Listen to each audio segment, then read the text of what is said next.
What's been your greatest difficulty shooting here? What's been the hardest thing about shooting here?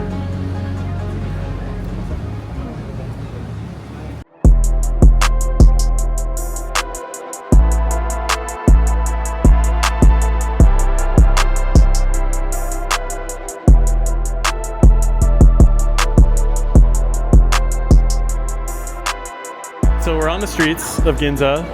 You like Ginza? I like it a lot because there's a lot of reflections. There's a lot of mirrors, shapes, lots of clean palettes.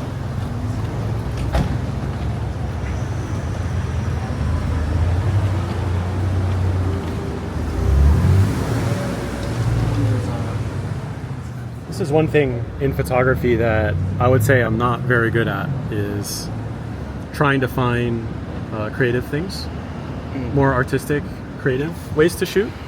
I consider my photography closer to a documentary. I want to make it as artistic as possible with a technical sense, but in the end, my photography style is a little bit more documentary, a little bit more literal. Right, I think there's like a photography, street photography spectrum, and there's like pure photojournalism, right? Like no intent to alter the image in any way. Like Right. think like sports photographers, where there's like no edit. It's literally just the JPEG, and then there's purely like overly edited photos in Photoshop, where like you're just completely altering the photo. And like you're somewhere like in the middle left towards photojournalism. I think I'm more leaning towards altering. I don't look at myself as a photojournalist. I'm not here to document Tokyo and tell a story about Tokyo. I'm looking for honestly more like a feeling that I get from colors, so it's more subjective for the viewer to perceive the image however they want. I'm not trying to tell them anything. More so like you can create it for yourself. Like there's a feeling I might have felt in that moment when I took it. But for you, it's like up for interpretation.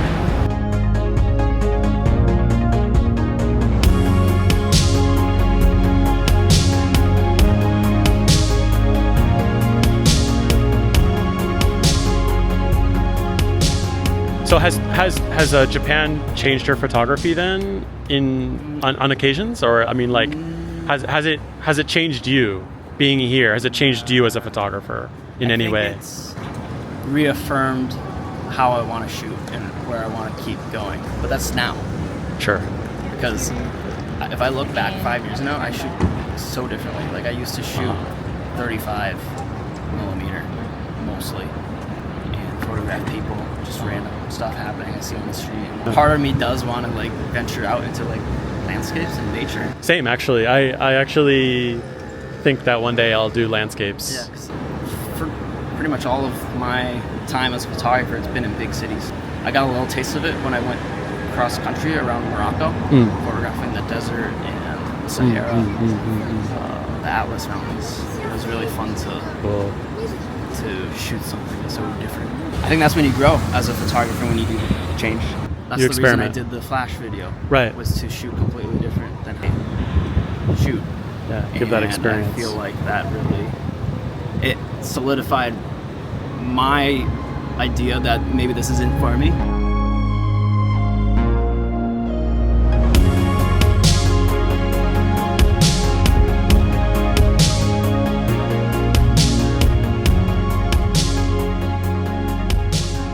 I'm shooting 50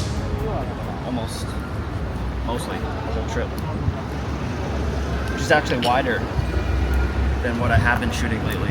In the past, I was shooting mostly on a 75 millimeter on my Fujifilm, but here I've been shooting wider, even though this might not be considered wide.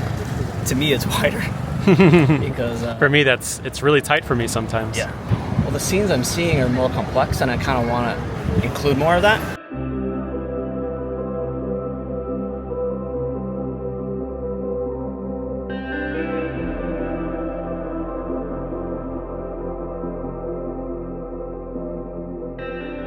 What's been your greatest difficulty shooting here? What's been the hardest thing about shooting here? I I don't know because I feel like this is the easiest it's been for me shooting. You haven't had any difficulties? Avoiding cliche subjects. Avoiding cliches. I think that's really good, actually. It's taxis, really hard one. Taxis, salarymen. Right. Avoiding simple, aesthetically kind of cliched things. Right. Yeah. But then, like, what is cliche in Tokyo? I feel like those are like taxis and like maybe vending machines and like Shibuya crossing. Yeah. From the top. Right. Like the kind of things that we see on Instagram all the time, you know, like. Although for me, like, I feel like everything I create is like so different. It's not like plain as day because I'm using reflections, augmenting kind of what I'm looking at. My biggest difficulty in shooting here in Japan, maybe Asia in general, is blending in. Is being part of the crowd. I could wear a mask and that would help me blend in more. I could style my hair more Japanese way, but still, these eyes, I have pretty deep eye sockets, and I don't have really Asian-looking eyes. So, still, I'm not going to blend in 100% when people look at me, because I do shoot subjects, I do shoot people. If I was Japanese, I always wonder, Would it be different? Would it be different? How different would it be? And in some cases, me not being Japanese is also a benefit as well, in a sense that people will look at me as interact more. Yeah, that, or are dismissive even.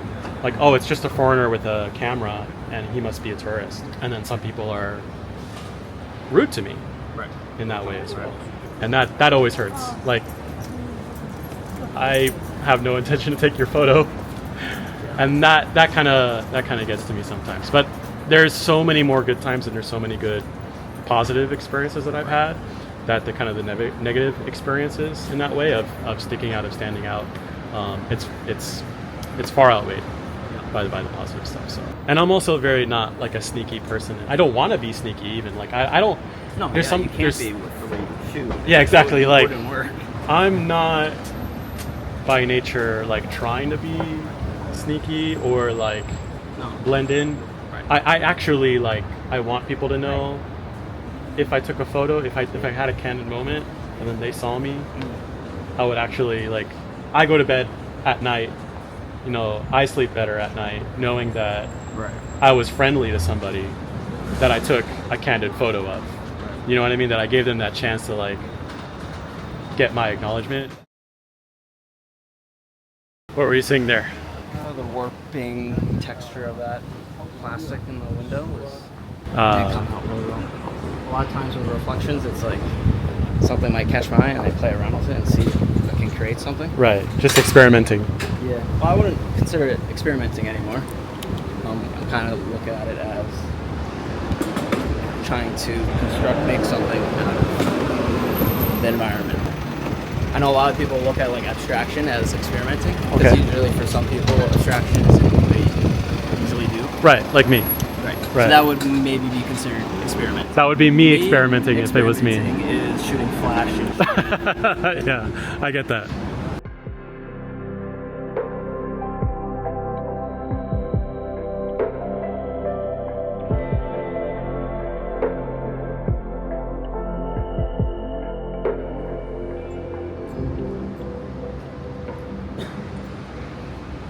Cheers. Kanpai. To a smoothie. I heard you flipped a coin and it determined something. What did that coin determine? I was with Craig, who flips coins to do things that he's 50-50 on. And he flipped a coin and moves to Tokyo and inspired me to flip a coin. And it landed on moves to Tokyo. So which you're gonna I could see happening at some point. You can see happening. You're not committing move to the Tokyo coin. next year or like now. Okay, all right. It just said move to Tokyo. When? Who knows? But looks like I will.